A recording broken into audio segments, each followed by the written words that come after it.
जरूर। Good morning, good morning, good morning, good morning.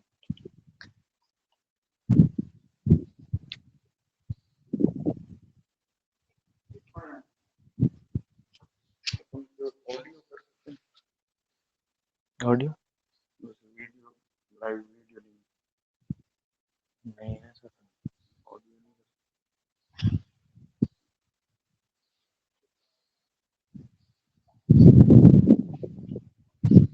Good morning.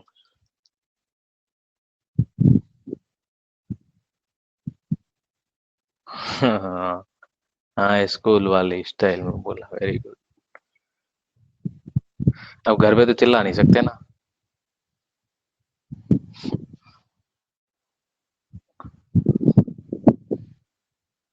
चलो start कर दें।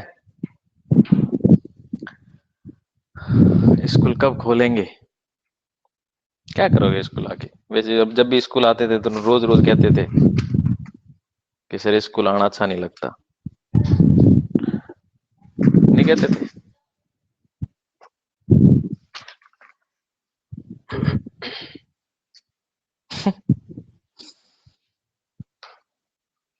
अब हमारे हाथ में होता तो हम कब की ओपन कर देते, लेकिन हमारे हाथ में है नहीं ना। हाँ, स्कूल तो खुली है, आप आ सकते हो अपने वो नोटबुक वगैरह चेक कराने के लिए। ऑनलाइन ज्यादा पढ़ना पड़ता है? क्या ज्यादा पढ़ना पड़ता है? स्कूल आओगे, जो चीज 10 दिन में होगी वो आपको 5 दिन में ऑनलाइन में मिल जाती है। चलो चलो स्टार्ट करते हैं, खूब होगी। इलेक्ट्रोफिलिक सब्स्टिट्यूशन रिएक्शन देख रहे थे अपन, देख रहे थे ना? इलेक्ट्रोफिलिक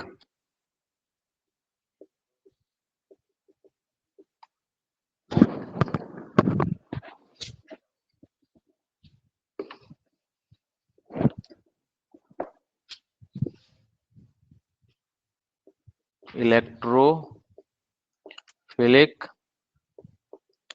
सब्स्टिट्यूशन रिएक्शंस, किसकी रिएक्शंस देख रहे थे अपन? हेलो एरीन्स की,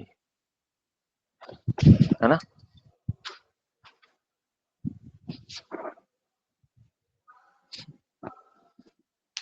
इसको को टाइम पास का जरिया बनाया हुआ है यहाँ। देखेंगे स्कूलें खुलेगी तो बताएंगे आपको टाइम पास करते हो या नहीं। चलो, इलेक्ट्रोफिलिक सब्स्टिट्यूशन रिएक्शन में अपने फ्रीडल क्राफ्ट रिएक्शंस देख ली थी, और भी काफी सारी रिएक्शंस देखी थी अपन ने, है ना? एल्काइलेशन की काफी रिएक्शंस देखी थी। एक मिनट फैन थोड़ा।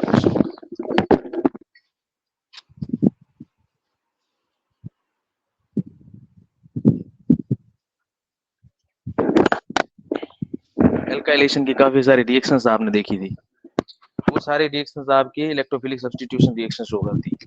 ऐसे के ऐसे, जैसे आपने हेलो एल्केन के अंदर जब वुड्स रिएक्शन देखी थी, यहाँ पे आपको वुड्स रिएक्शन और वुड्स फिटिक रिएक्शन और फिटिक रिएक्शन, तीन रिएक्शंस देखनी है यहाँ पे। सबसे तीन रिएक्शन तो नहीं देखनी, मैंने तो दो रिएक्शन देखनी है, एक रिएक्शन तो आपने देख ली है। एक रिएक्शन है आपकी Wurtz Fittig, Wurtz Fittig reaction. Wurtz Fittig reaction same Wurtz reaction जैसी ही है, बस फर्क इतना है कि यहाँ पे जब अपन हेलोएरिन की बात करते हैं तो यहाँ पे एक साइक्लिक हेलोएल्केन लेना पड़ता है। जैसे वुड्स रिएक्शन में आपने क्या किया था, वुड्स रिएक्शन में क्या किया था, यहाँ पे लिखना मत, मैं आपको बताऊंगा।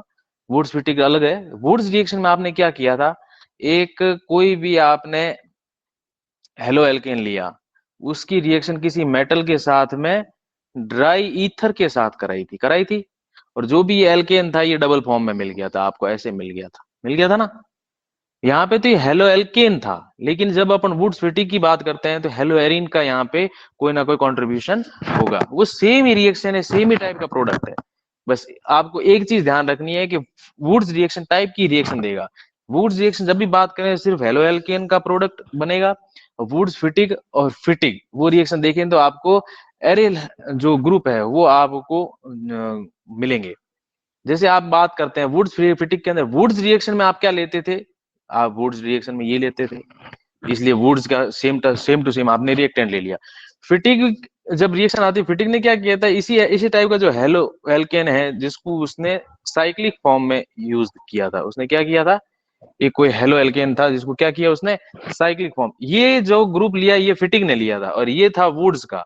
इनका जो प्रोडक्ट बना वो किस तरह का बना, आप देखो यहाँ का जो सोडियम होगा, इसमें भी सोडियम और ईथर की प्रेजेंस में रिएक्शन होगी, तो ये वाला ग्रुप और ये वाला ग्रुप दोनों हट जाएंगे। यानी कि आपने देखा होगा कि जब आर और एक्स लेते थे तो दो आर एक्स लेते थे, जिसमें से क्या होता था, अगर आप Na की रिएक्शन कराते थे, Na भी कितने होते थे, दो होते थे, तो आपने देखा होगा अगर दो तो NaCl या NaX बाहर निकल जाते थे और R डैश R बन जाता था। वो की वो चीज यहाँ पे है, वो की वो चीज यहाँ पे है, क्या चीज है कि ये वाला ग्रुप और ये वाला ग्रुप सोडियम के साथ निकल जाएंगे, आपको क्या मिलेगा, साइक्लिक रिंग और उसके ऊपर कोई एल्किल ग्रुप जुड़ा हुआ रहेगा और आपको क्या मिलेगा, NaX मिल जाएगा, दो NaX मिल जाएंगे, ये भी दो मिल जाएंगे और ये अलग अलग है। सेम वुड्स रिएक्शन है, बस यहाँ पे हेलो एल्केन के साथ में हेलो एरीन लेनी है और एक हेलो एल्केन का जो एक एल्किल ग्रुप है वो एरीन के ऊपर आके चिपक जाएगा और कुछ नहीं। क्या ये चीज समझ गए आप? ये तो है वुड्स फिटिक रिएक्शन, ये क्या है आपकी वुड्स फिटिक रिएक्शन। किसी को कोई दिक्कत, किसी को कोई दिक्कत है क्या?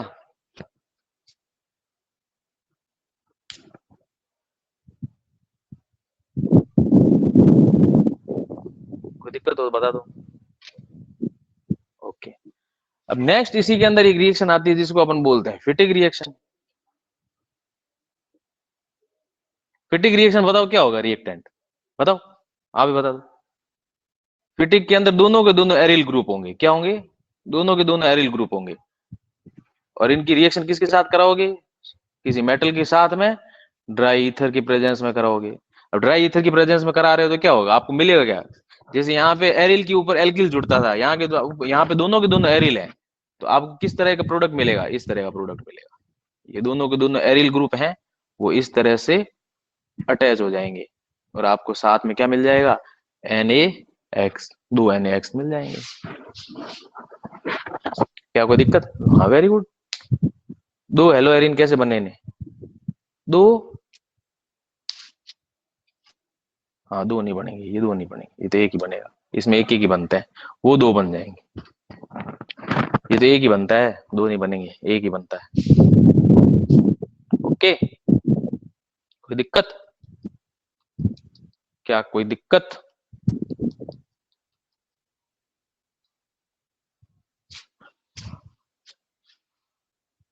क्या कोई दिक्कत हुई आपको? एक क्वेश्चन पूछ लो, मेरे को बढ़िया क्वेश्चन लगा, बुक के अंदर आपके दिया हुआ है। चलो, ये आपका जो रिएक्शन मैकेनिज्म का मैक्सिमम पोर्शन हो गया आपका, ठीक है ना, बस आपके बस थ्योरेटिकल थोड़ा सा रहा है जो मैं आपको लिखा देता हूँ, उसको थोड़ा लर्न कर लेना आप, वो ज्यादा ऐसा समझने वाला उसके अंदर कुछ है नहीं।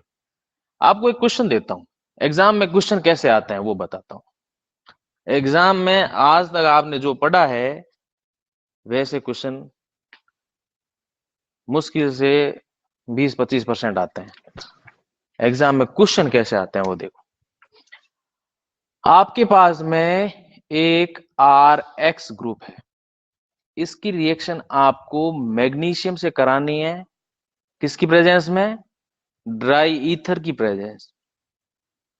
आपको एक प्रोडक्ट मिलेगा ए, ये ए प्रोडक्ट बताओ आप क्या होगा, ठीक है। इस ए प्रोडक्ट के अंदर आप क्या मिला दो, H2O का जो आइसोटोप है D2O, हैवी वाटर भी बोलते हैं इसको, क्या बोलते हैं, हैवी वाटर। सेम वाटर जैसा वाटर ही है, जैसे वाटर के अंदर H प्लस और OH माइनस होते हैं, इसके अंदर D प्लस और OD माइनस होते हैं, सेम ही चीज है, ठीक है। इससे आपको बी प्रोडक्ट मिलेगा और जो बी प्रोडक्ट है वो मैं पहले बता देता हूं, बी प्रोडक्ट आपका क्या है, बी प्रोडक्ट आपका ये है, ये आपका क्या है, बी प्रोडक्ट है। ओके, इस चीज को समझे क्या आप, मैंने आपको क्या कहा है कि आपको एक रिएक्टेंट दे दिया, उसको ड्राई ईथर की प्रेजेंस में आपने मैग्नीशियम से रिएक्शन कराई, ए बना।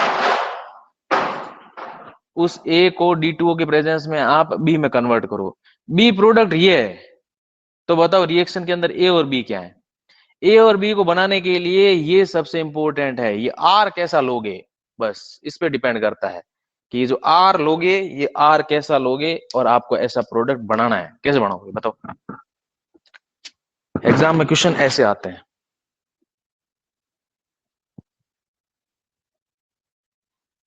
मेथिल, एथिल, प्रोपिल, क्या लोगे पता नहीं। फिनॉल, फिनॉल ले लोगे यूं, क्या फिनॉल ले लोगे? इसमें कहीं फिनॉल का ग्रुप दिख रहा है आपको? प्रोपिल, प्रोपिल तो ले लोगे, लेकिन प्रोपिल में कौन सा हैलाइड लोगे? 1 डिग्री, 2 डिग्री, 3 डिग्री, अलग अलग होते हैं ना, ये हैलाइड लेना है ना आपको। आपके पास में कंडीशंस क्या क्या है, आप ऐसा भी ले सकते हो, आप ऐसा भी ले सकते हो, आप ऐसा भी ले सकते हो, आप ऐसा भी ले सकते हो। कैसा हैलाइड कैसा लेना है वो देखो ना आप। सानिया कह रही है 2 डिग्री, वेरी गुड, क्योंकि 2 डिग्री प्रोडक्ट मिल रहा है ना, तो अपने को ये 2 डिग्री टाइप का लेना है, समझ गए ना आप? तो अपने को इस टाइप का लेना है, ये वाला 2 डिग्री हैलाइड लोगे तब जाके आपका प्रोडक्ट 2 डिग्री टाइप का बनेगा। कैसे बनेगा बताऊं? ये बहुत बढ़िया क्वेश्चन है, ऐसे क्वेश्चन आते हैं सीधी सीधे क्वेश्चन, पकी पकाई रोटियां नहीं मिलती है, ध्यान रखना, रोटी हमको ही पकानी पड़ती है। आपको इस तरह का एक हैलाइड लेना है, CH3 CH CH3X। जब इसकी रिएक्शन मैग्नीशियम के साथ में कराओगे ड्राई ईथर की प्रेजेंस में, तो आपको क्या मिलेगा? RMgX मिलता था, तो R क्या है आपका? R ये है, MgX मिलेगा आपको, क्या मिलेगा? MgX, RMgX हो गया, कोई दिक्कत?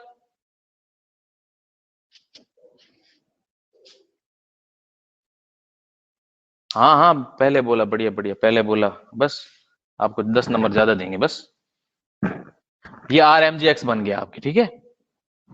अब RMgX आपका क्या? ए प्रोडक्ट, ये प्रोडक्ट क्या है आपका? ए। अब इस ए के अंदर आप क्या मिला रहे हो? D2O। D2O का मतलब क्या होता है?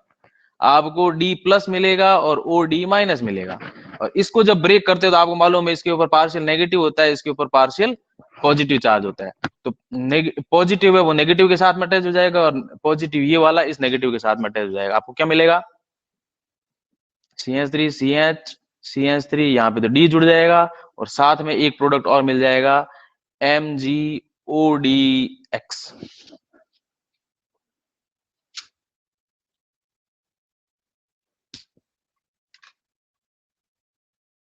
ओके,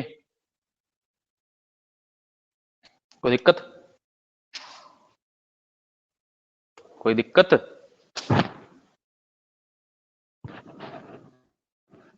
ऐसे क्वेश्चन आते हैं, समझ गए आप? बहुत बढ़िया क्वेश्चन है, सीधे सीधे क्वेश्चन तो सभी कर लेंगे, क्वेश्चन को उल्टा सोचो।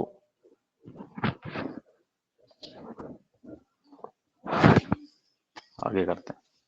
अब थोड़ा सा थ्योरेटिकल पोर्शन है, उसको थोड़ा सा आप जल्दी जल्दी लिख लो, साथ साथ जो समझाने वाली चीज होगी वो समझा दूंगा आपको। आपके क्या है, एक नेक्स्ट टॉपिक है, उसको poly halogen compound, poly halogen compounds. कौन कौन से कंपाउंड्स है जिनकी स्टडी आपको, बस कुछ नहीं है, उनके नेचर कैसा होता है, उनका क्या यूज है, उनके क्या प्रॉपर्टीज हैं, ये आपको थोड़ी सी याद रखनी पड़ेगी। एग्जाम में कई बार क्या छोटे क्वेश्चन आ जाते हैं, तो आपको मैं स्टेप बाय स्टेप सारी चीजें लिखवा देता हूँ। सबसे पहला तो आपका मिथाइल क्लोराइड, सबसे पहला जो ग्रुप आ रहा है वो आपका क्या आ रहा है? Methyl chloride. सबसे पहली बात तो कि इसका फॉर्मूला क्या होता है? मिथाइल क्लोराइड मतलब di methyl chloride, di methyl chloride ये ना, कि मिथाइल क्लोराइड है, डाई क्लोरोमीथेन, मिथाइलिन क्लोराइड है, मिथाइलिन क्लोराइड। मिथाइलिन क्लोराइड, आप ध्यान रखना, मिथाइलिन क्लोराइड अपन बोलते किसको है, जैसे यहाँ पे मिथाइलिन का नाम आ रहा है तो मिथाइलिन का मतलब यहाँ पे क्या है, इसको एक नाम और दे देते हैं, इसको डाई क्लोरोमिथेन भी देते हैं, ये भी नाम याद रखना, डाई क्लोरोमिथेन। अब डाई क्लोरोमिथेन का फॉर्मूला क्या है, CH3 CH2 Cl2, ये इसका फॉर्मूला है, ये फॉर्मूला आपको याद रखना है। अपन जो मिथाइलिन क्लोराइड पढ़ रहे हैं उसका फॉर्मूला क्या है ये। सबसे पहली बात तो इसको बनाओगे कैसे आप, इसको बनाने के लिए इसकी प्रिपरेशन का जो मेथड होता है, वो प्रिपरेशन मेथड क्या होता है, अगर आपके पास में कोई भी आपके पास में मिथेन होती है, मिथेन गैस, मार्स गैस का नाम आपने सुना है, जो मतलब जो चावल वगैरह वगैरह खेत होते हैं या जितने भी कल्टीवेशन वाले जो फार्म हाउस होते हैं, वहां पे आपके मिथेन गैस काफी सारा प्रोडक्शन होता है। इसका क्लोरीन की प्रेजेंस में आप लाइट, क्लोरीन के साथ में लाइट की प्रेजेंस में जब रिएक्शन कराओगे, कुछ मतलब कंडीशंस को फॉलो करते हुए, ज्यादा आप इसको टाइम लाइट की प्रेजेंस में नहीं रहोगे, तो आपको क्या मिल जाएगा, मिथाइलिन क्लोराइड, और साथ में HCl निकलती है, वो गैस की फॉर्म में निकल जाती है, उससे अपने को कोई लेना देना नहीं है। ये मिथाइलिन क्लोराइड का फॉर्मेशन आपको करना आना चाहिए। मिथाइलिन क्लोराइड को और कैसे फॉर्म करते हो, ये क्या होता है आपका methane, methane gas, methane gas होती है। एक तो प्रिपरेशन का मेथड ये हो गया। दूसरा कोई अगर मेथड लेना है तो आप, क्लोरोफॉर्म होती है, क्लोरोफॉर्म का नाम सुना है, CnCl3, इसको बोलते हैं क्लोरोफॉर्म। क्लोरोफॉर्म की अगर आप रिएक्शन, क्लोरोफॉर्म का अगर आप रिडक्शन करवा दो, रिडक्शन मतलब अगर इसके अंदर कहीं पे भी थोड़ा सा एक हाइड्रोजन जोड़ दो, अगर इसका रिडक्शन करा दो, इसका क्या करा दो आप, रिडक्शन करा दो, दो आंसर हो जाएंगे, एक जुड़ जाएगा, ठीक। रिडक्शन करा दो किसी मेटल की प्रेजेंस में, मेटल यहाँ पे वैसे जिंक मेटल की प्रेजेंस में ये रिएक्शन कराई जाती है, वैसे ज्यादा कोई टेंशन वाली बात नहीं है, जिंक मेटल या कॉपर की प्रेजेंस में भी अगर ये रिएक्शन करा सकते हो, मेटल की प्रेजेंस में जैसे आप रिएक्शन कराओगे तो इसका रिडक्शन हो जाएगा, और आपको क्या मिलेगा, CH2Cl2, और साथ में HCl गैस निकल जाएगी, उससे अपने को कोई लेना देना नहीं है। प्रिपरेशन की एक एक दो दो मेथड याद रखो, ज्यादा मेथड याद रखने की जरूरत नहीं है। ये तो हो गई इसके प्रिपरेशन के मेथड। प्रिपरेशन, आपको अगर इसकी प्रिपरेशन करनी हो तो आपको इसके मेथड याद रखने हैं, ठीक है, कोई दिक्कत। इनकी कुछ प्रॉपर्टीज देख लो आप, इनकी क्या प्रॉपर्टीज होती हैं, ये कैसे, इनकी प्रॉपर्टी मतलब अगर ये देखोगे तो कैसे दिखेंगे, इनकी रिएक्टिविटी कैसी होती है, ये किस टाइप के प्रोडक्ट ज्यादा बनाते हैं, तो आप इनको थोड़ा सा लिख लो आप। फर्स्ट जो इसकी प्रॉपर्टी है, मैं आपको टाइम स्टेप बाय स्टेप लिखा देता हूँ। वोलेटाइल लिक्विड, ये क्या होता है, वोलेटाइल लिक्विड, ये वोलेटाइल लिक्विड होते हैं। इनके जो बॉइलिंग पॉइंट होते हैं, बॉइलिंग पॉइंट थोड़ा थोड़ा याद कर लेना, क्योंकि ये छोटी छोटी क्वेश्चन कई बार एग्जाम में आ जाते हैं। बॉइलिंग पॉइंट होता है इसका 313 केल्विन, ठीक है, ज्यादा। और हार्मफुल फॉर नर्वस सिस्टम, ऐसे लिख दो, harmful for, harmful for human, या ह्यूमन तो क्या, किसी का भी नर्वस सिस्टम देख लो ना, harmful for central nervous system, central nerve, हाँ central nervous system. Central nervous system होता है ना, जो बायो वाले अच्छे से समझ रहे होंगे, जो सेंट्रल नर्वस सिस्टम होता है, पेरिफेरी नर्वस सिस्टम होता है, और एक होता है और कौन सा होता है पता नहीं, तो इनमें जो सेंट्रल नर्वस सिस्टम होता है उसको ये थोड़ा डैमेज कर सकते हैं। ये तो हो गई इनकी छोटी मोटी प्रॉपर्टीज, ठीक है। इनके यूज क्या होते हैं वो भी देख लो, इनके कुछ यूज होते हैं कि इसका कहाँ यूज आता है। यूज ऑफ मिथाइलिन क्लोराइड, इसके यूज लिखो आप, इन क्लीनिंग सॉल्वेंट, इन क्लीनिंग सॉल्वेंट, अगर आपको किसी चीज को साफ करना है तो उसके अंदर जो सॉल्वेंट डालोगे, जो आप मिथाइलिन क्लोराइड, जैसे काफी चीजें ऐसी होती है जैसे कलर वगैरह, वार्निश वगैरह, इसके अंदर इसका काफी ज्यादा यूज आता है। एक आप लिखोगे इसके अंदर food industry, food industry, food industry के अंदर इसका काफी अच्छा खासा यूज होता है। इतना सारा याद रख लो, ज्यादा आपको याद रखने की जरूरत नहीं। ये छोटी छोटी चीजें मैं आपको तीन चार ऐसे कंपाउंड बताऊंगा, हेलो हेलो कंपाउंड, जो पॉली हेलो कंपाउंड है, पॉली हेलो का मतलब जिसमें दो से ज्यादा हेलोजन जुड़े हुए हों, वो आपके पॉली हेलो कंपाउंड होता है। जिसमें आपको सबसे पहले तो उसका फॉर्मूला याद रखना है, उनका प्रिपरेशन कैसे करोगे, उनकी प्रॉपर्टी, और एक का दो दो तीन तीन उसके छोटी मोटी यूज आप याद कर लो, ज्यादा इंपॉर्टेंट होंगे मैं वहां पे आपको बता दूंगा, कोई स्पेशल रिएक्शंस भी होती है वो भी मैं आपको बता दूंगा, कोई दिक्कत। हटा दो इसको।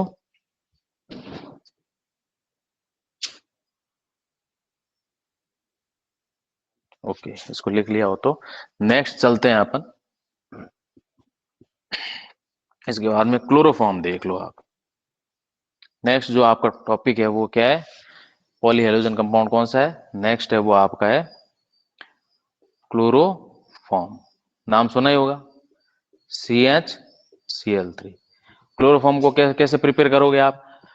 क्लोरोफॉर्म को प्रिपेयर करना बहुत ही आसान है, सेम ही है। अगर आप मिथेन की रिएक्शन अगर क्लोरीन की गैस के साथ में कराओगे लाइट की प्रेजेंस में, बहुत ज्यादा देर तक करा दोगे तो आपको क्लोरोफॉर्म इजीली मिल जाता है। क्या मिल जाता है? बहुत ज्यादा आपको क्लोरीन लेनी पड़ेगी, क्योंकि यहाँ पे जब इसकी रिएक्शन कराओगे तो काफी सारे, जैसे ऐसे मान लो इसकी रिएक्शन को अगर बैलेंस करते हैं तो आप क्या मिलेगा आपको, क्लोरोफॉर्म। यहाँ से 6 हैं तो 3 तो यहाँ रह गए और 3 बाहर निकल जाएंगे, तो HCl, एक H यहीं रहेगा, ये 3 बाहर निकल गए। यानी कि बहुत ज्यादा अमाउंट में अगर क्लोरीन लोगे तो आपको क्लोरोफॉर्म मिल जाएगा, कम अमाउंट में लोगे तो मिथाइलिन क्लोराइड मिल जाएगा। हाँ, एक ही एच है, CHCl3। CH4 में 4 हाइड्रोजन होते हैं, 4 में से 3 को रिप्लेस कर दिया क्लोरीन ने। समझ गए? ये भी तो पॉली हेलो कंपाउंड है, यानी कि दो या दो से ज्यादा आपके पास में हेलोजन मिल रहे हैं इसके अंदर, तो ये आगे आपके क्या हो गया, पॉली हेलो कंपाउंड। इसकी प्रिपरेशन का एक मेथड और है, एक तो इसकी प्रिपरेशन का, ये प्रिपरेशन की मेथड है, प्रिपरेशन प्रिपरेशन। फर्स्ट तो हो गया आपने मिथेन की रिएक्शन करा लिया। सेकंड है कार्बन टेट्राक्लोराइड, CCl4। ये क्या है, इसको बोलते हैं कार्बन टेट्रा क्लोराइड। अगर इसका आप रिडक्शन करा दो, इसका क्या करा दो आप, इसका करा दो आप हाइड्रोजन गैस होता है, हाइड्रोजन जो इसका रिडक्शन करते हो आप, हाइड्रोजन जैसे थोड़ी देर पहले आपने किया था इसका रिडक्शन, वैसे इसका रिडक्शन करा दो तो आपको क्या मिलेगा, क्लोरोफॉर्म। साथ में सीएल गैस निकल जाएगी। रिडक्शन के लिए आपको किसी मेटल की रिक्वायरमेंट होती है, यहाँ पे कोई भी मेटल जैसे जिंक वगैरह, आयरन वगैरह ले लो, तो उसकी प्रेजेंस में ये रिएक्शन हो जाएगी। तो हो गया इसका प्रिपरेशन। फिर है इसकी प्रॉपर्टीज, फिजिकल प्रॉपर्टीज।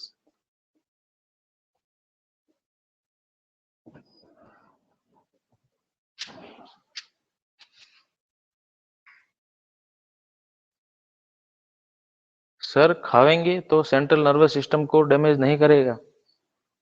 क्या खाएंगे? अरे मिथाइलिन गैस होती है, मिथाइलिन क्लोराइड गैस होती है, फ्रूट वगैरह पकाते नहीं है, आपने देखा होगा कोल्ड हाउस के अंदर जो ये गैस होती है वो छिड़क दी जाती है उनके ऊपर। कहते हैं ना कि एक गैस होती है जो कच्चे फ्रूट वगैरह आप वेजिटेबल्स वगैरह मार्केट में देखते हो तो वो जब आती हैं फार्म हाउस से तो वहां से वो कच्ची होती हैं, उनको पकाने के लिए इस गैस का यूज किया जाता है। इसलिए मैंने थोड़ी देर पहले लिखा भी था ना इसका यूज क्या है, फूड इंडस्ट्री के अंदर इसका यूज है। हाँ, वो मतलब फ्रूट्स को अच्छे से पका सकती है, लेकिन इसको खुद को खाओगे तो आपका नर्वस सिस्टम, आप पागलपन के दौरे पड़ने शुरू हो जाएंगे, ऐसे समझ लो। नर्वस सिस्टम खराब मतलब सब कुछ खराब, दिमाग चलना बंद हो जाएगा। प्रॉपर्टीज, इसकी कुछ प्रॉपर्टीज हैं वो लिख लीजिए आप। कैसी प्रॉपर्टी है?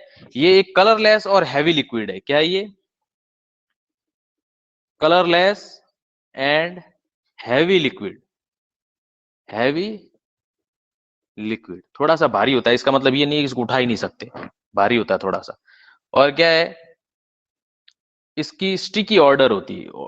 ऑर्डर किसकी ऐसी क्या कैसी होती है, स्टिकी। स्टिकी मतलब ऐसे, चलो इसको ऑर्डर का मतलब ये है कि इसकी गंध थोड़ी सी गंदी होती है, ऐसे मान लो, थोड़ी मतलब ना तो इसको अच्छी लगती है ना वो खराब होती है, मतलब चलो छोड़ो इसकी, उसको ज्यादा इंपॉर्टेंट नहीं है। इसका बॉइलिंग पॉइंट लिखिए 334 केल्विन।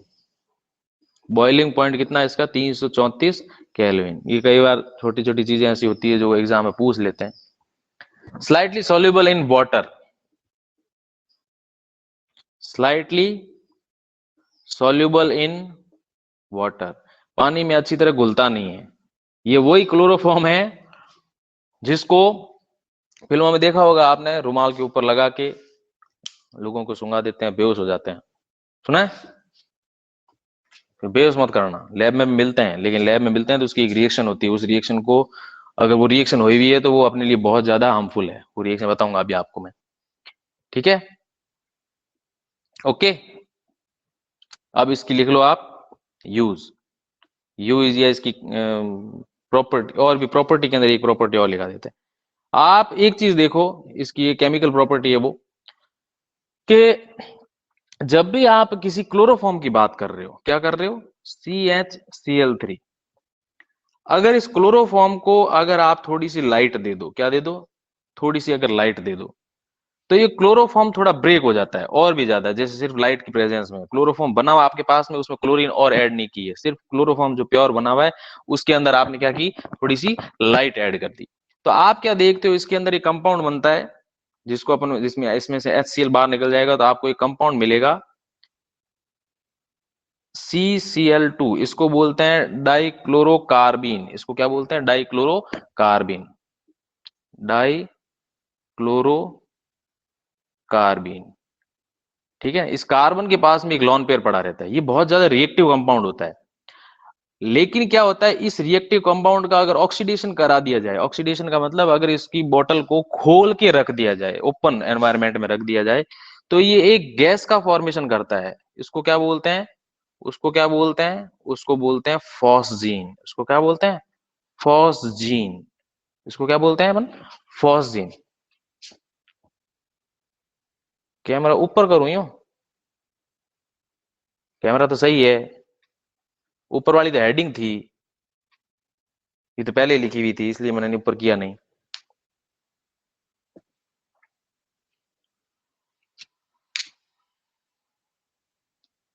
अब तो लिख दिया।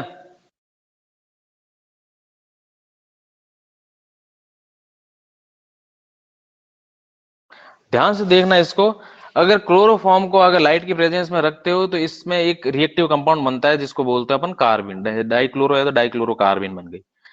अब अगर इसकी बोतल को खोल के छोड़ दो, उसका ऑक्सीडेशन हो जाए, ओ का मतलब क्या है, यहाँ पे इसको ऑक्सीडेशन शो कर रहे हो आप, क्या कर रहे हो, ऑक्सीडेशन। ऑक्सीडेशन मतलब अगर इसकी बोतल को खोल के रख दोगे तो ये डाइक्लोरोकार्बिन है, ये आपकी फॉस्जीन में कन्वर्ट हो जाती है, और ये फॉस्जीन एक पॉइजनस गैस होती है, ये बहुत पॉइजनस गैस होती है, मतलब ये हार्मफुल नेचर की होती है, ये आपके नर्वस सिस्टम को पूरी तरह डैमेज कर देती है, आपको मार भी सकती है।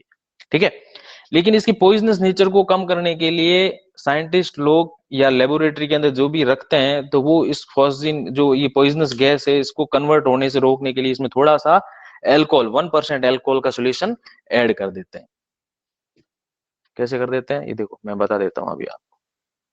अब देखो, इस फॉस्जिन को, यानी कि ये जो फॉस्जिन है, CL, इसके अंदर थोड़ा सा क्या करते हैं, एथेनॉल ऐड कर देते हैं। क्या कर देते हैं, 1% इथेनॉल। 1% जब इथेनॉल ऐड करते हैं तो इसमें एक प्रोडक्ट का फॉर्मेशन हो जाता है जिसको अपन क्या बोलते हैं, जिसको अपन क्या बोल देते हैं, इसको डाई इथाइलिन कार्बोनेट बोलते हैं। इसको क्या बोलते हैं,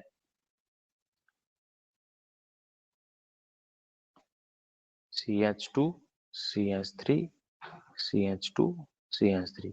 यहां से एक एच Cl को लेके निकल जाएगा, यहां से Cl को लेके निकल जाएगा, अगर ये दो लोगे, ये वाले दो लेने पड़ेंगे आपको, तब ये दोनों ऐड होंगे।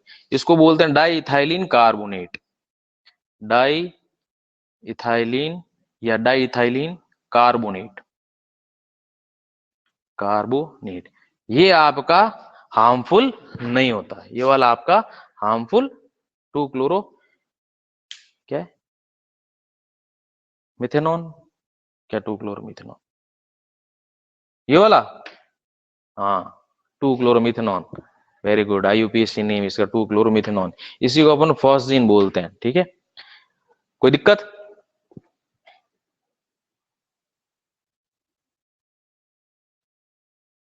इस फॉस्जिन के नेचर को थोड़ा सा लेस हार्मफुल में कन्वर्ट करने के लिए आप इसमें 1% इथेनॉल डाल देते हैं। 1% मतलब 1% एथेनॉल होता है, बाकी सारा पानी होता है, उसके अंदर ऐड करके बनाया जाता है 1% एथेनॉल, फिर उसको इसके अंदर डाल दिया जाता है, तो आपके डाई इथाइलिन कार्बोनेट बन जाता है, ये हार्मफुल नहीं होता।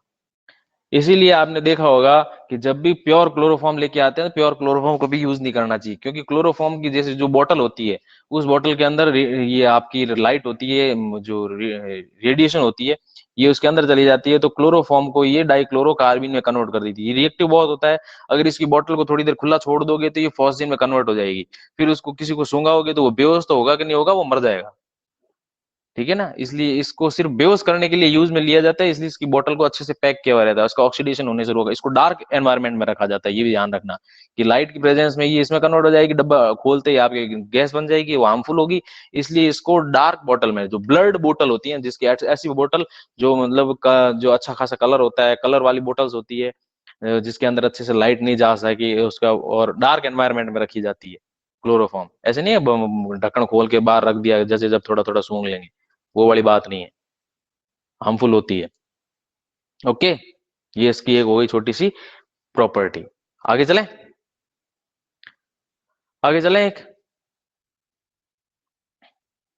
क्लोरोफॉर्म की एक, हाँ, क्लोरोफॉर्म की एक प्रॉपर्टी और लिख लो, क्लोरोफॉर्म की एक प्रॉपर्टी और लिख लो, वो भी आपके लिए इंटरेस्टिंग है, याद रहेगी अच्छी सी। टीयर गैस का नाम सुना है? फौजी वगैरह टीयर गैस छोड़ते हैं कई बार लोगों को थोड़ा इधर उधर करने के लिए।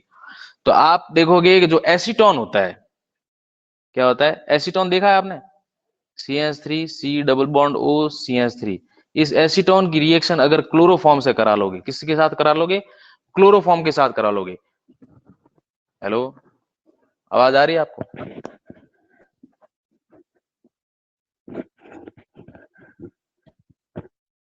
हाँ, इसमें आपको क्या मिलता है, एक कंपाउंड बनता है जिसको अपन बोलते हैं क्लोरीटॉन। इसको क्या बोलते हैं? CH3 C CH3, इसको बोलते हैं CCl3, इसको बोलते हैं क्लोरीटॉन,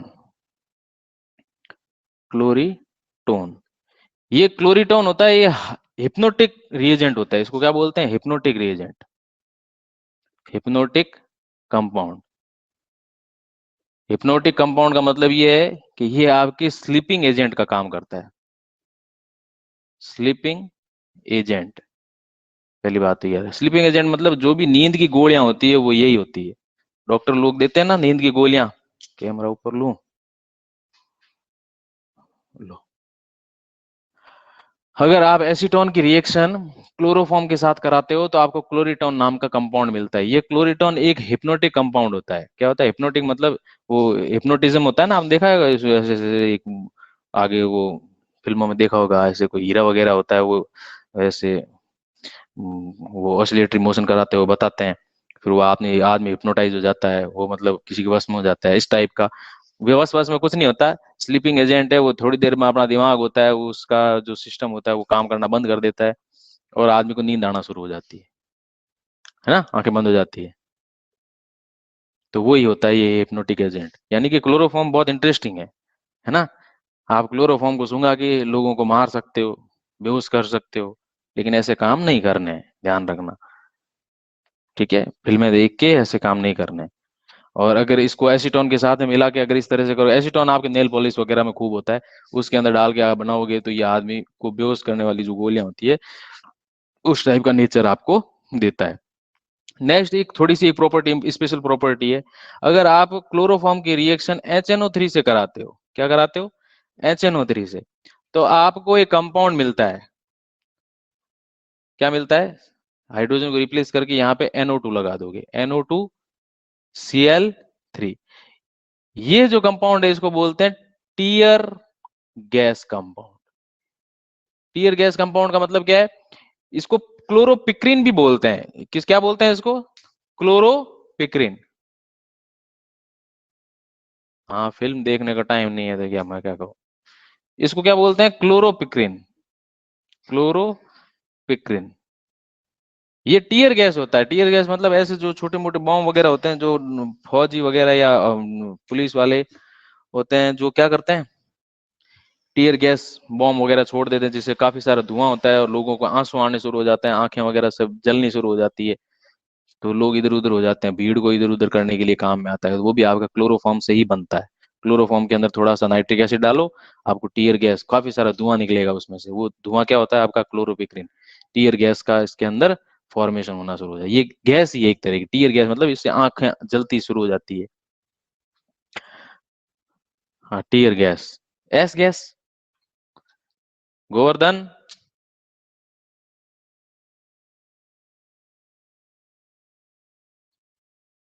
को सुनेगा?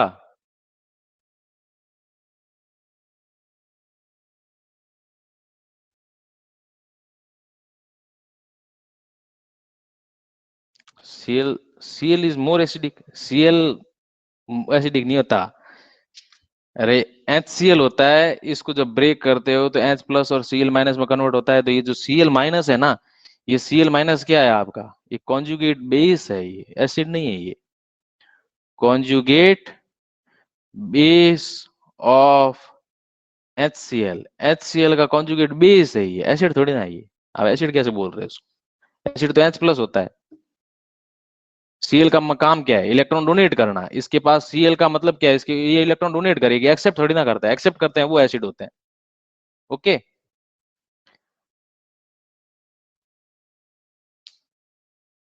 हाँ आंसू गैस, आंसू गैस, हाँ आंसू गैस, उसी को आंसू गैस ही बोलते हैं। ठीक है, कोई दिक्कत, ये इतनी चीजें आप थोड़े से याद रखना, ज्यादा तो मैं इतना नहीं लिखाऊंगा आपको। इथाइन गैस वगैरह बनती है, उनका कोई ज्यादा इतना यूज नहीं है। अब इनके सीधे ये आप आ जाओ यूज पे। ये यूज नहीं थे, ये इनकी केमिकल प्रॉपर्टीज थी, कि अगर इसको इसमें कन्वर्ट करोगे तो क्या बनेगा, उसका केमिकल प्रॉपर्टीज थी। यूज क्या है इनके, यूज लिख दो आप, use as solvent, use as solvent in oils. Oils को अगर आपको डिसॉल्व करना हो तो उसके अंदर ही सॉल्वेंट का काम कर सकते हैं। ठीक है, करते भी हैं। Use in cough syrup, cough syrup, cough syrup जो होती है ना आपकी, कफ सिरप जो दवाइयां बनती है उसके अंदर आपका क्लोरोफॉर्म होता है। इसका मतलब ये नहीं है कि मार्केट से क्लोरोफॉर्म लाओ और उसकी बोतल को पी जाओ, ऐसा कुछ नहीं करना। उसके अंदर कुछ एक स्पेशल अमाउंट होता है, वो भी किसी के साथ में मिला के डाला जाता है, कफ सिरप के अंदर इसका यूज होता है। ठीक है, और प्रिजर्वेशन ऑफ स्पेसिमेंस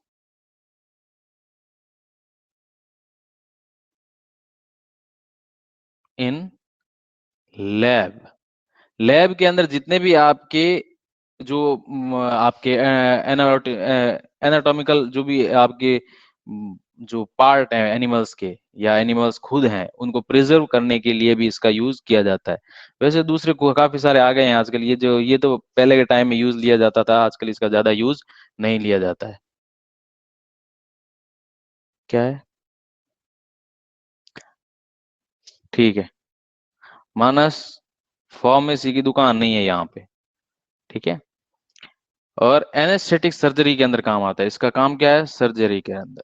सर्जरी का मतलब आपने देखा होगा, सर्जरी करते हैं तो आदमी को एनेस्थीसिया का इंजेक्शन दिया जाता है। उस एनेस्थीसिया के अंदर ये क्लोरोफॉर्म ही होता है। एनेस्थीसिया मतलब उसके अंदर मतलब नर्वस सिस्टम को ब्रेक करने का काम किया जाता है, कि अगर नर्वस सिस्टम के अंदर काफी कोई भी अगर पेन वगैरह को सहन करने की हिम्मत होती है, नर्वस सिस्टम क्या करता है, जो भी सिग्नल मिलते हैं उनको ब्रेन तक ले जाता है। अगर पेन हो रहा है तो भी आपके ब्रेन तक उस सिग्नल को ले जाएगा और आपको पेन होगा, आपको फील होगा पेन। लेकिन ये क्लोरोफॉर्म क्या करता है, मनीष है क्या, हाँ, कोई बात नहीं, कोई बात नहीं। स्पेसिमेन मतलब आपने बायो लैब के अंदर देखे होंगे, वो छोटे मोटे ऐसे वो एनिमल के जो पार्ट पड़े हैं, प्लांट्स के पार्ट पड़े हैं, उनको प्रिजर्व करने के लिए इस सॉल्यूशन का भी यूज किया जाता है। बाकी तो मार्केट में और भी काफी सारे एल्डिहाइड के भी सॉल्यूशन खूब मिलते हैं, पहले के टाइम इनका बहुत ज्यादा यूज आता था। सर्जरी में मतलब अगर आपका ऑपरेशन किया जा रहा था, ऐसा नहीं है कि आपको सीधा ही लेगा, आपको सीधा ही कट मार दिया, काट दिया और आपके वो ऑपरेशन करना शुरू कर दिया, ऐसा नहीं है। ऐसा करोगे चिल्ला चिल्ला के मर जाओगे आप, उस ऑपरेशन तो से बाद में मरोगे, पहले यहीं मर जाओगे। तो वहां पे आपको इसका एनेस्थीसिया का इंजेक्शन दिया जाता है, जिसके अंदर क्लोरोफॉर्म का अच्छा खासा अमाउंट होता है। तो वो आपके नर्वस सिस्टम को क्या कर देता है, ब्रेक कर देता है। यानी कि वहां पे जो भी नर्व्स हैं वो अपना काम करना बंद कर दे, वो जो भी सिग्नल उनको मिलेंगे मिलेंगे नहीं, क्योंकि नर्वस सिस्टम खराब हो जाएगा।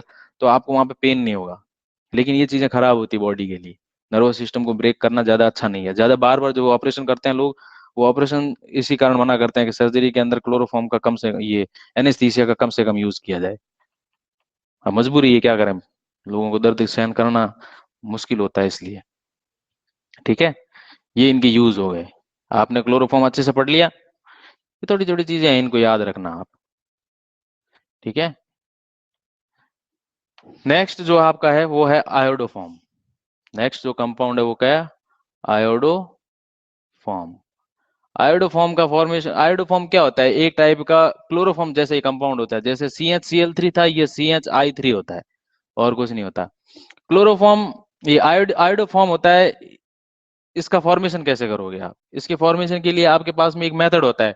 अगर अल्कोहल की रिएक्शन बेस के साथ में आयोडीन मिला लो, आपके पास में अल्कोहल होता है, इसको किसी बेस के साथ में मिला के थोड़ी सी आयोडीन गैस डाल दो, तो आपको क्लोरोफॉर्म की नहीं, आयोडोफॉर्म आपको मिल जाता है। ये चीजें याद रखना। अगर अल्कोहल ले लो, अल्कोहल के साथ थोड़ा सा सोडियम सोडियम हाइड्रोक्साइड ले लो, थोड़ी सी आयोडीन गैस का, अगर इसके अंदर आप रिएक्शन करवाते हो तो आपको आयोडोफॉर्म मिलता है। बस एक रिएक्शन आपके लिए बहुत,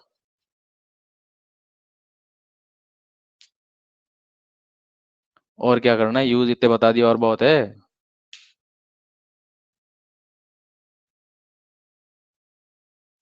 पढ़ाई कर लो तुम, ठीक है। ये तो हो गई प्रिपरेशन के लिए, एक मेथड बहुत है। अब इसकी जो प्रॉपर्टीज हैं वो क्या है, वो देख लो, छोटी छोटी प्रॉपर्टीज हैं। ये एक येलो कलर का होता है, yellow colour compound,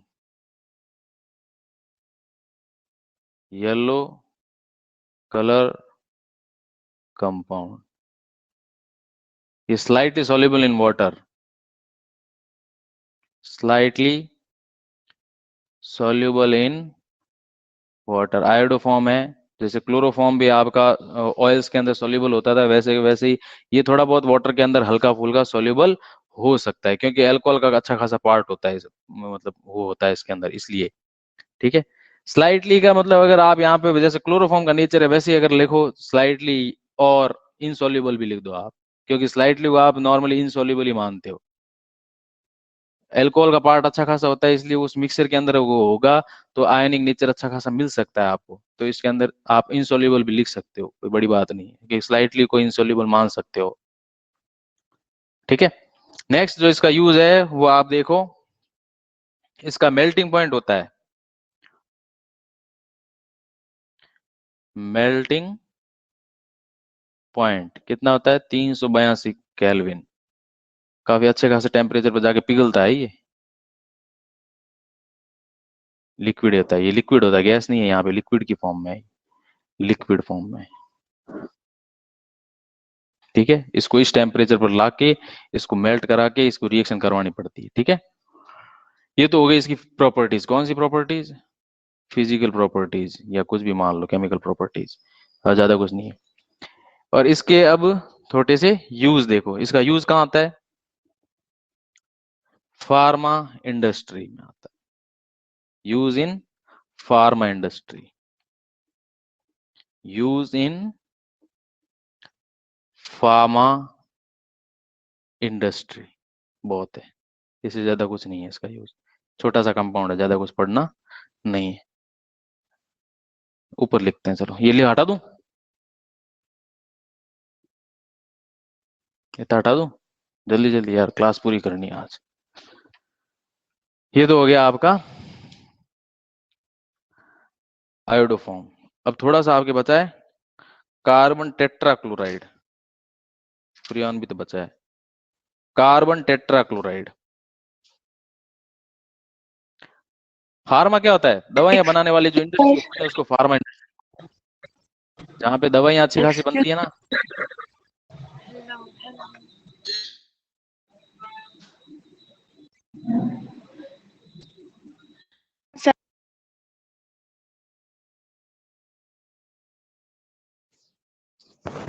okay. Next है आपका कार्बन टेट्राक्लोराइड, कार्बन टेट्राक्लोराइड, इसको बोलते हैं CCl4। कार्बन टेट्राक्लोराइड क्या है, इसका फॉर्मेशन कैसे करोगे आप? वही है कि अगर कार्बन टेट्राक्लोराइड को, अगर आप और ज्यादा क्लोरीन की प्रेजेंस में रिएक्शन करा दो, अगर बहुत ज्यादा अगर क्लोरीन ले लो, मतलब फुल अगर क्लोरीन ले लो, तो सारे के सारे हाइड्रोजन को ये क्या कर देती है, यानी कि फुल अमाउंट में, यानी कि इसको रोकना नहीं है, क्लोरीन गैस बहुत ज्यादा पास कर दो आप उसके अंदर, तो सारे के सारे हाइड्रोजन को रिप्लेस करके वो कार्बन टेट्राक्लोराइड का फॉर्मेशन कर देती है। तो ये इसकी प्रिपरेशन का एक मेथड आपको, आपके सामने है, जो अच्छे से आपको याद रहना चाहिए। ज्यादा आपको मेथड नहीं लिखवा रहा हूं आपको, ठीक है। नेक्स्ट इसकी प्रॉपर्टी देखो आप, प्रॉपर्टी, सबसे पहली प्रॉपर्टी, कार्बन टेट्राक्लोराइड का, कार्बन टेट्राक्लोराइड आपके क्लोरोफॉर्म के जैसा क्या, जैसा ही एक कंपाउंड होता है हैवी कंपाउंड, या ये आप ऐसे बोल सकते हो colourless, colourless heavy compound, heavy liquid लिख दो। जैसे क्लोरोफॉर्म होता है वैसे वैसे, क्योंकि क्लोरोफॉर्म पे लगभग क्लोरोफॉर्म उस जगह पहुंच चुका होता है, CnCl3 बोलो तो एक Cl और ऐड करना है, तो इसकी हैवीनेस क्लोरोफॉर्म से थोड़ी सी ज्यादा होती है, और ज्यादा थोड़ा सा भारी होता है ये। ओके, नेक्स्ट जो इसकी प्रॉपर्टी है वो है insoluble in water, insoluble in water, और इसका जो बॉइलिंग पॉइंट है वो कितना है, 77 degree, boiling point 77 degree centigrade, kelvin नहीं है, अगर डिग्री सेंटीग्रेड को केल्विन में कन्वर्ट कर 273 से आप ऐड कर दो। अब है इनके थोड़े से यूज, यूज क्या है इनके, मैन्युफैक्चरिंग ऑफ, या मैन्युफैक्चर, या ऐसे लिखो फॉर्मेशन ऑफ क्लोरोफॉर्म, क्लोरोफॉर्म का अगर फॉर्मेशन करना हो तो आप कार्बन टेट्राक्लोराइड का रिडक्शन करा दो, रिडक्शन मतलब उसमें एक हाइड्रोजन ऐड कर दो, एक क्लोरीन निकाल दो, वाया रिडक्शन, ऐसे मान लो। अगर आप कार्बन टेट्राक्लोराइड का रिडक्शन कराओगे तो आपको क्लोरोफॉर्म मिलेगा। ठीक है, नेक्स्ट देख लो आप, use in dry cleaning industry, use in dry cleaning, dry cleaning बहुत, ड्राई क्लीनिंग जो करते हैं ना, सूखी धुलाई, सूखी धुलाई जो अच्छे आपके कोट वगैरह होते हैं जिनको गीला करके, ऐसे कुछ कुछ कपड़े ऐसे होते हैं जिनको सूखा ही धोना पड़ता है, पता नहीं, मैंने तो कभी ऐसे, मैंने तो सुना ही खूब है कि सूखे कपड़ों को धोया धोया जाता है, कुछ ऐसी मशीन होती है। ठीक है, ड्राई क्लीन, सूखी सूखी धुलाई, नाम ही सुना होता है। अब मैंने तो कभी सूखी धुलाई कराई नहीं मेरी, मेरी मतलब मेरे कपड़ों की। ओके, आगे देखो, use in fire extinguisher, use in fire, fire extinguisher, जो आग बुझाने वाला, जो आपने फायर एक्सटिंग्विशर देखा है उसके अंदर आपके क्लोरोफॉर्म होता है। ठीक है, एक यूज और लिख लो आप, ज्यादा तो रहने दो, इतना बहुत है, ज्यादा नहीं लिखाएंगे। नेक्स्ट चलें, वो हटा दूं, जल्दी जल्दी लिख लो। नेक्स्ट जो फिफ्थ कंपाउंड है वो आपके है फ्रियॉन,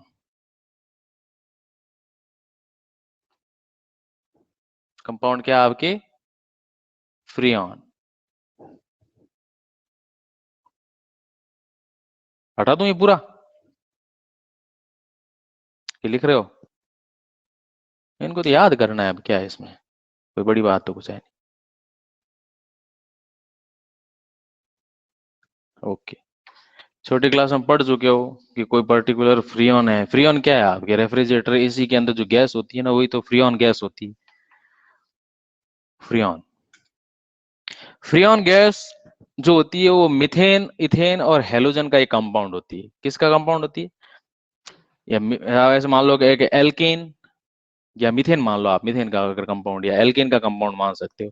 फ्रियॉन के अंदर तीन चीजें होती है, क्या चीजें होती है, एक तो होते हैं इसके अंदर एल्केन्स, यानी कि एल्केनिक ग्रुप होते हैं, कार्बन हो सकते हैं, कार्बन एक हो सकता है, दो हो,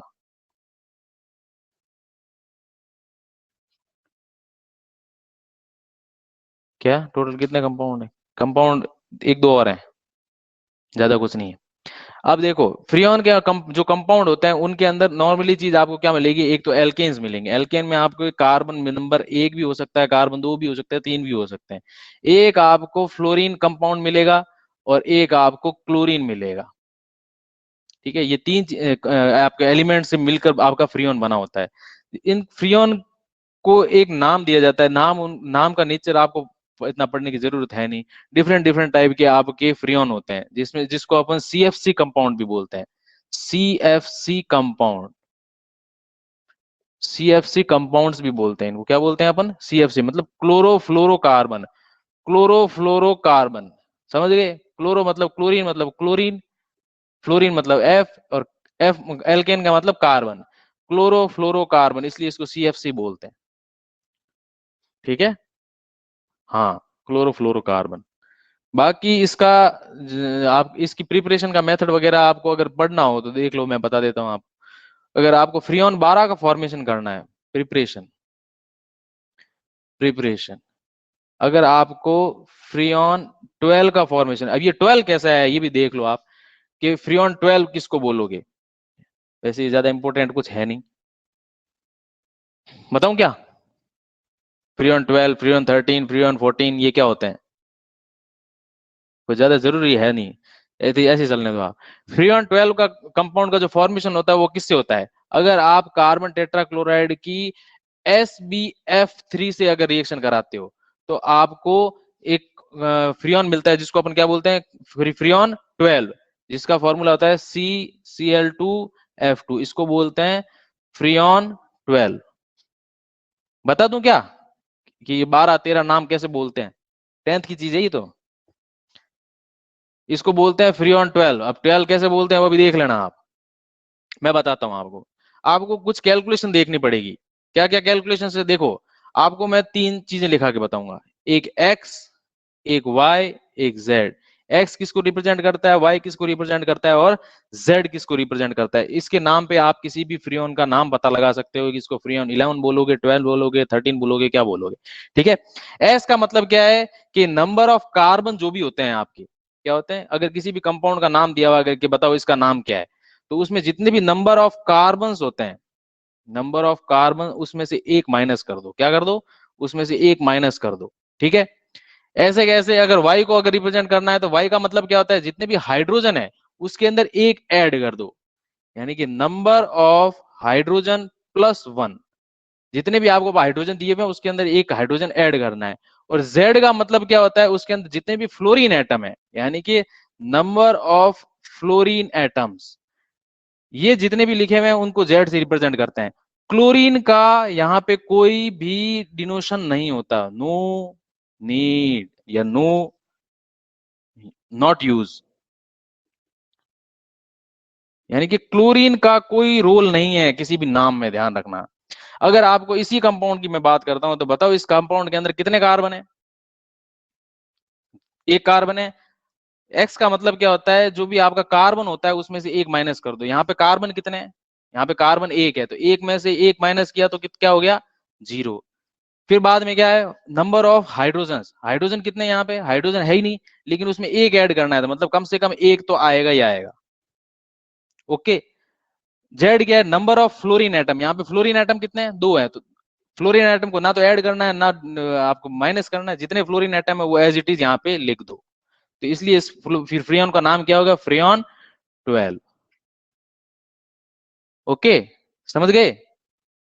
ये 12, 13, 14 ये नाम कैसे आते हैं, नंबर कैसे आते हैं, वो इस ये फॉर्मूला है कि जो भी कार्बन है उसमें से एक माइनस कर दो, हाइड्रोजन है एक ऐड कर दो, और जो भी फ्लोरीन एटम है उनको एज इट इज रख दो। जैसे मैं आपको एक क्वेश्चन पूछ लेता हूं, बताओ CF3Cl, CF3Cl, इसका नाम क्या होगा? फिर एक इसका भी बता दो मेरे को, एक तो ये बता दो और एक ये बता दो, C2F2Cl4, ये बता दो। इन दोनों का मेरे को नंबर बता दो कि इसको कौन सा फ्रीऑन बोलोगे, फ्रीऑन 1 2 11 12 13 जो भी होता है। ठीक है। देखो, कार्बन एक है, एक में से एक माइनस करना मतलब 0, हाइड्रोजन है ही नहीं, एक ऐड करना है 1, फ्लोरीन एज इट इज लिख दो 13। इसका नाम क्या होगा? जितने भी कार्बन है उनमें से एक माइनस करो, 2 कार्बन है तो एक माइनस करना है, तो कम से कम एक तो बचेगा ही। हाइड्रोजन कितने हैं? कुछ नहीं है, एक ऐड करना पड़ेगा, लो एक ऐड कर दिया। फ्लोरीन कितने हैं? 2 हैं, तो एज इट इज लिख दो। इसका नाम होगा फ्रीऑन 112, उसका नाम होगा फ्रीऑन 13, ऐसे निकाल सकते हो ना? सही है। ओके। वैसे इसका कोई ज्यादा यूज नहीं है, तो 9 10 की बात है, 9 10 में आपने अच्छे से पढ़ रखा होगा। पहले के टाइम में जो बुक्स होती थी उनमें ये आता था, अब तो नहीं आता। कई साल हो गए मैंने CBSE में तो नहीं देखा, ये RBSE में जरूर होते थे। ओके, फ्रीऑन हो गया, आगे चलें। फ्रीऑन को कोई ज्यादा यूज नहीं है, चलो आपको इसको यूज भी थोड़े बहुत रेफ्रिजरेटर के अंदर यूज है, यूज इन रेफ्रिजरेटर। आप इसका एक ही यूज लिखो, यूज इन रेफ या रेफ्रिजरेटर या कूलिंग एजेंट, ऐसे लिख दो, कूलिंग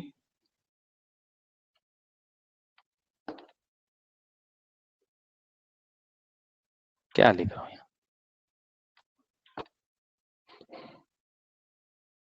कूलिंग एजेंट,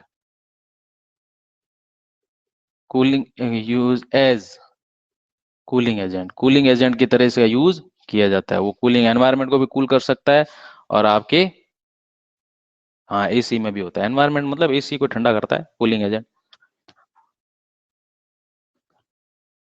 दर्द कर रहे हैं आदियों, एक और कर लो, एक जहर और पढ़ लो, ये सारे जहर ही तो थे और क्या थे, हटा दो इसको, एक जहर और पढ़ लो, बहुत अच्छा जहर है, जिसको अपन डीडीटी पढ़ते हैं, क्या पढ़ते हैं उसको, डीडीटी। डीडीटी की स्ट्रक्चर याद कर लो, मेन तो स्ट्रक्चर एग्जाम में आती है। नेक्स्ट जो है कौन सा है, 6 7 जो भी है आपका, 6 लिख देते हैं, डीडीटी। इसका नाम होता है डाइक्लोरो डाइफेनिल ट्राइक्लोरो इथेन, इसको क्या बोलते हैं, डाइक्लोरो डाइफेनिल ट्राइक्लोरो इथेन। इसकी स्ट्रक्चर याद रख लेना आप, इसकी स्ट्रक्चर क्या होती है, इस तरह से इसकी स्ट्रक्चर होती है, एक बेंजीन रिंग इस तरह से जुड़ी रहती है, एक बेंजीन रिंग बुक में अच्छा बनाया हुआ आप, एक बेंजीन रिंग इस तरह से जुड़ी हुई रहती है, और एक कार्बन यहाँ पे, उसके ऊपर 3 डाइक्लोरो डाइफेनिल,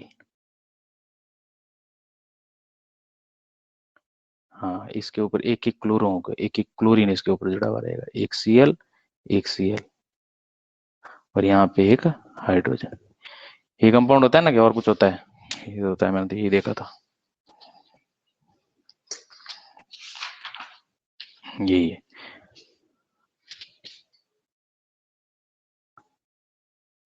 हाँ हाँ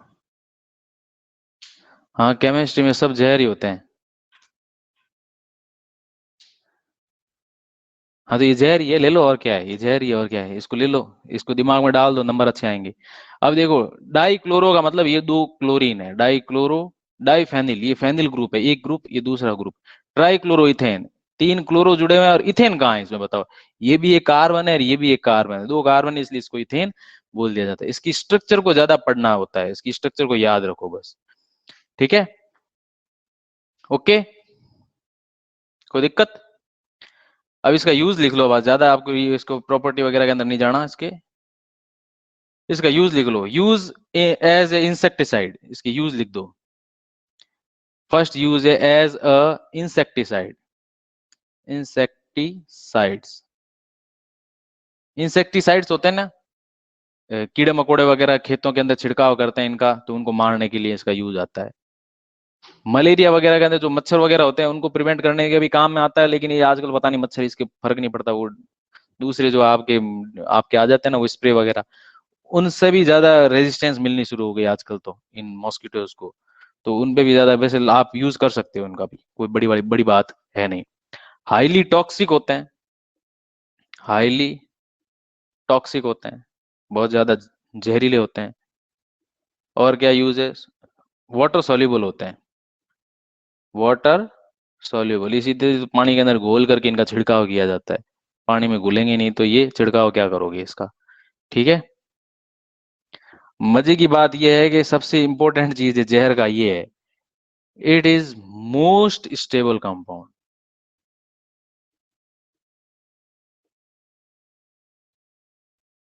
ये सबसे बहुत बड़ा काम होता है इसका, बड़ा काम क्या, बहुत ज्यादा इसका इसका नेगेटिव इफेक्ट है, क्या मच्छर ने एंटीबॉडी बना ली, रेजिस्टेंस होता है उनका। मोस्ट स्टेबल का मतलब क्या है कि ये कंपाउंड एक बार अगर अपने एनवायरनमेंट में आ जाता है तो काफी लंबे टाइम तक, जैसे पॉलीथीन वगैरह लंबे टाइम तक पड़ी रहती है, वो आपकी डिकम्पोज नहीं होती, वैसे के वैसे ये होता है। अगर आपने कहीं पे इसको एक बार छिड़क दिया तो वहां पे ये एक लंबे टाइम तक पड़ा रहेगा, ये डिकम्पोज नहीं होता है। हाँ, पाउडर फॉर्म में होता है, व्हाइट कलर का होता है, लेकिन जो थोड़ा बहुत मॉइस्चर वगैरह लग जाता है तो लाइट येलो कलर में कन्वर्ट हो जाता है, लाइट ग्रीन येलो, इस टाइप का हल्का सा कलर लाइट ग्रीन टाइप का होता है। लाइट ग्रीन आप या लाइट येलो के बीच का कलर होता है इसका। वो अगर उसका ऑक्सीडेशन हो जाए, वो कट्टा हुआ जिसके अंदर ये भरा हुआ होता है, अगर वो थोड़ा खुला रह जाए या कहीं पे मॉइस्चर वाला एनवायरनमेंट है तो वो व्हाइट से थोड़ा सा लाइट येलो या लाइट ग्रीन कलर में कन्वर्ट हो जाता है। जो भी थोड़े आपके घरों के अंदर इंसेक्टिसाइड्स वगैरह होते हैं, कीड़े मकोड़े, उनको मारने के काम में आता है। ज्यादा इसका ऐसा टेंशन वाली बात नहीं है। टेंशन वाली बात यही है कि मोस्ट स्टेबल है, एक बार एनवायरनमेंट में आ गया तो बहुत लंबे टाइम तक ये पड़ा रहेगा। अपन सोचेंगे कि यार डीडीटी यहाँ पे पड़ा है, ये खत्म हो जाए तो जमीन अपनी अच्छी हो जाएगी, ऐसा कुछ नहीं है। जैसे पॉलीथीन नहीं जाती तो ये भी नहीं जाता। ओके, ये तो हो गए आपके कंपाउंड, ये हो गया आपका पूरा चैप्टर कंप्लीट। किसी को कोई प्रॉब्लम, जेन्युइन प्रॉब्लम हो तो बताना, ऐसे नहीं कि सर समझ में नहीं आया। अब समझ में नहीं आया वो तो आपको पढ़ना पड़ेगा भाई। इससे ज्यादा सिंपल ना तो मैं पढ़ा सकता ना कोई और पढ़ा सकता।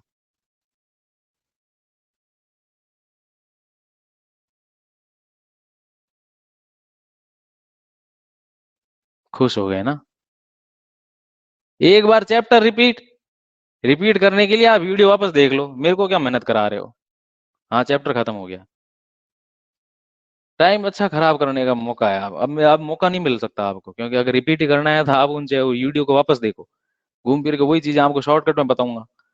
इससे अच्छा वीडियो पूरी देखो।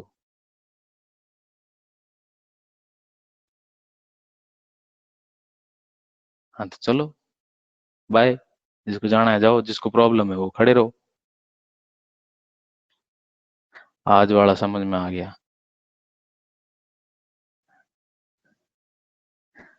डस्टर नया लाया हूँ, मैं नहीं लाया, स्कूल का है। Have a nice day. जाओ, जिसको जाना है जाओ, जिसको क्वेश्चन पूछना है पूछ लो।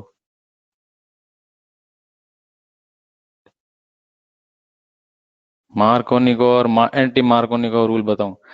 मार्कोनिको रूल में कुछ नहीं होता। अगर आपके पास में कोई भी एक एल्कीन है, यहाँ पे एक, अरे मैंने इस तरह से कोई एक एल्कीन बना दी, इस एल्कीन के ऊपर अगर आप किसी भी कंपाउंड, जैसे आपने हेलोजन का कोई कंपाउंड है, इसको इसके ऊपर अटैक कराओगे, आपने इसको नॉर्मल कंडीशन में अगर इसको अटैक कराया है, तो ये जो डबल बॉन्ड है ये शिफ्ट किस साइड में होगा? ये उस साइड में शिफ्ट होगा जहां पे, जिस साइड में आपके, ये सर, 2 मिनट, अभी बात, दो 2 मिनट। तो जिस साइड में आपके कार्बन ज्यादा होते हैं उसकी ऑपोजिट साइड में आपका इलेक्ट्रॉन मूव करता है, क्योंकि इंडक्टिव इफेक्ट इस साइड में काम करता है। तो इसके ऊपर पार्शियल नेगेटिव चार्ज आ जाता है, इसके ऊपर पार्शियल पॉजिटिव चार्ज आ जाता है। इसमें जो पॉजिटिव और नेगेटिव वाला है, पॉजिटिव वाला पॉजिटिव पे चिपक जाएगा, नेगेटिव वाला नेगेटिव पे चिपक जाएगा। ऊपर लिखूं क्या? अभी तक तो सही है, ऊपर लिख दूंगा अभी। तो ये जो नेगेटिव वाला है, ये नेगेटिव यहाँ पे आके अटैक करेगा और डबल बॉन्ड ब्रेक हो जाएगा। आपको क्या प्रोडक्ट मिलेगा? ये ऐसा प्रोडक्ट, ऐसे 5 कार्बन थे, हाँ 5 कार्बन थे, तो यहाँ पे पॉजिटिव वाले पे आपका ब्रोमीन अटैक कर देगा और आपका प्रोडक्ट बन जाएगा। लेकिन अगर इसी कंपाउंड के अंदर, इसी रिएक्शन के अंदर, ये रिएक्शन है, ये वाली रिएक्शन है, अगर इसी में अगर आप H2O2 मिला देते हो, हाइड्रोजन परऑक्साइड मिला देते हो और HBr का ऐड करवाना चाहते हो, तो HBr ऑपोजिट डायरेक्शन में ऐड हो जाता है। HBr किस साइड में अटैक कर जाता है? ऑपोजिट। इसकी रिएक्शन मैकेनिज्म का आपको ज्यादा यूज नहीं है, इसलिए मैंने पढ़ाई भी नहीं है आपको। बस ये भी ध्यान रखना, जब भी आप हाइड्रोजन परऑक्साइड देख लो, H2O2 जब भी आपको कहीं देखने को मिले, तो ये जो इलेक्ट्रॉन का मूवमेंट होता है अपोजिट डायरेक्शन में जाता है। तो इसके ऊपर पार्शियल नेगेटिव आ जाता है, इसके ऊपर पार्शियल पॉजिटिव, इसके ऊपर पॉजिटिव नेगेटिव कहाँ पे चिपकेगा? यहाँ पे आपका ब्रोमीन आके अटैच हो जाएगा। 1 2 3 4 5 हो गए, इसके ऊपर यहाँ पे ब्रोमीन। अगर हाइड्रोजन परऑक्साइड ले लोगे तो ये वाला ब्रोमीन सेकंड कार्बन पे अटैच होगा। अगर कुछ नहीं लोगे या नॉर्मल आपके कंडीशंस रहेगी, तो ब्रोमीन आपके थर्ड कार्बन या सेंटर कार्बन पे, जब में आप देख लो जिस साइड में इलेक्ट्रॉन का मूवमेंट हो रहा है उस हिसाब से अटैक कर देगा। ये मार्कोनिकोव प्रोडक्ट है, ये एंटी मार्कोनिकोव प्रोडक्ट है। वैसे तो मार्कोनिकोव एंटी मार्कोनिकोव ये बोलते हैं कि जो नेगेटिव चार्ज या नेगेटिव जो चार्ज होगा वो वहां पे अटैक करेगा जहां पे मोर नंबर ऑफ हाइड्रोजन्स हो। क्या होंगे वहां पे? जहां जहां पे ज्यादा हाइड्रोजन पॉसिबिलिटी होती है वहां पे आपका जुड़ता है। और ये इसमें आपको हाइड्रोजन हाइड्रोजन की पॉसिबिलिटी मत देखो, ये देखो कि इलेक्ट्रॉन का डिस्प्लेसमेंट किस साइड में हो रहा है। यहाँ पे 3 कार्बन है, यहाँ पे 2 कार्बन है डबल बॉन्ड की। जहाँ पे ज्यादा होते हैं वो शिफ्ट ज्यादा करते हैं, जहाँ पे कम होते हैं वहां से कम करते हैं। ये हाइड्रोजन हाइड्रोजन वाला तो बस यही उन्होंने एक रूल बता दिया। हाँ तो कल तो होगी क्लास, कल का क्या है, कल छुट्टी थोड़ी ना है। हेलो एल्किन नॉन पोलर मेन सॉल्युबल क्यों नहीं होता? क्यों? हेलो एल्केन आपके पोलर सॉल्वेंट टाइप का नेचर रखता है, वो आपके पानी के अंदर अच्छे से घुल सकता है, क्यों नहीं घुलता? नॉन पोलर में कह रहे हो क्या? अभी देखो नॉन पोलर का मतलब क्या है, नॉन पोलर सॉल्युबल किस में होगा? नॉन पोलर में। जबकि हेलो एल्केन तो पोलर होते हैं, पोलर नॉन पोलर में कैसे सॉल्युबल होगा? पोलर के अंदर तो आयन बनते हैं, नॉन पोलर के अंदर आयन ही नहीं बनते, तो सॉल्युबल कैसे होगा? आप ही बता दो। पानी के अंदर घी कभी घुलता है?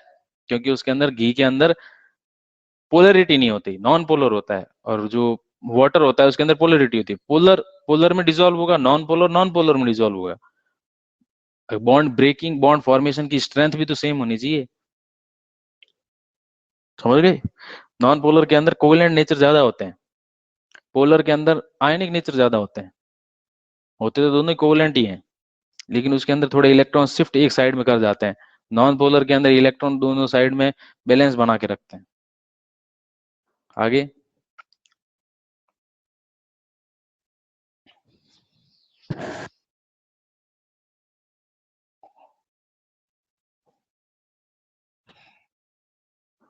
कोई प्रॉब्लम है तो पूछ लो। नेक्स्ट जो भी चैप्टर होगा मैं उसकी रिकॉर्डिंग ही नहीं करूंगा। मुश्किल से 17 स्टूडेंट हैं, सब अपने आप को एनरोल करा के भाग जाते हो। अब मैं ना नेक्स्ट चैप्टर से रिकॉर्डिंग करूंगा ही नहीं।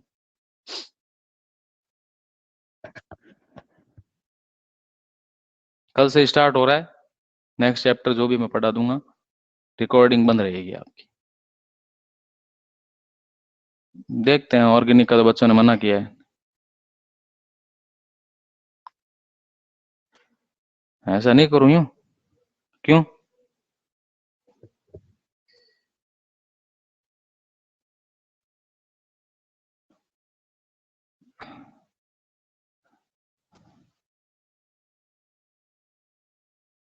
क्वेश्चन आंसर सारे हो जाएंगे, नोट्स पढ़ाए हैं आपको, उनसे उनको रिवाइज करो। क्वेश्चन आंसर में ऐसे करवाने बैठ जाऊंगा तो सिलेबस कब करवाऊंगा? सारे कॉन्सेप्ट आपके क्लियर किए हुए हैं और आप हर क्वेश्चन को कर सकते हो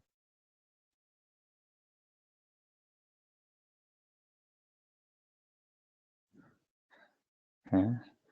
तो या तो तुम जो पढ़ते हो ना रेगुलर उनको ही पढ़ाएंगे, बाकी किसी को पढ़ाऊंगा ही नहीं।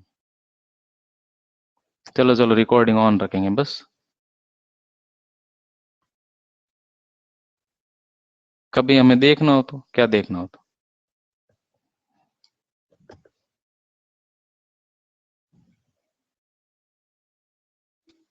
हाँ नोटबुक तो 2 ही डालोगे।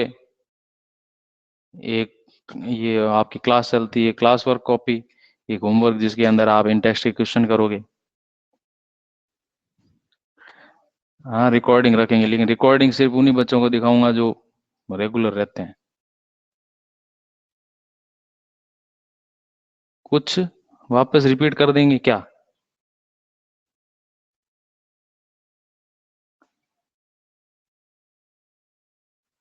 मैं क्या रिपीट करूंगा?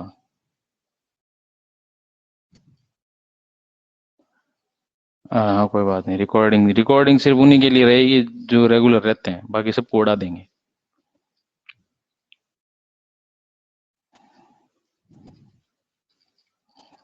आपको केमिस्ट्री में जितना यहाँ पे पढ़ाया जा रहा है वो सफिशिएंट है, आपको कहीं दूसरी जगह टेंशन लेने की जरूरत नहीं है। ठीक है। हाँ कोई बात नहीं, रिकॉर्ड रखेंगे बस। लक्षिता को बहुत ज्यादा टेंशन हो गई, विद्या को भी टेंशन हो गई।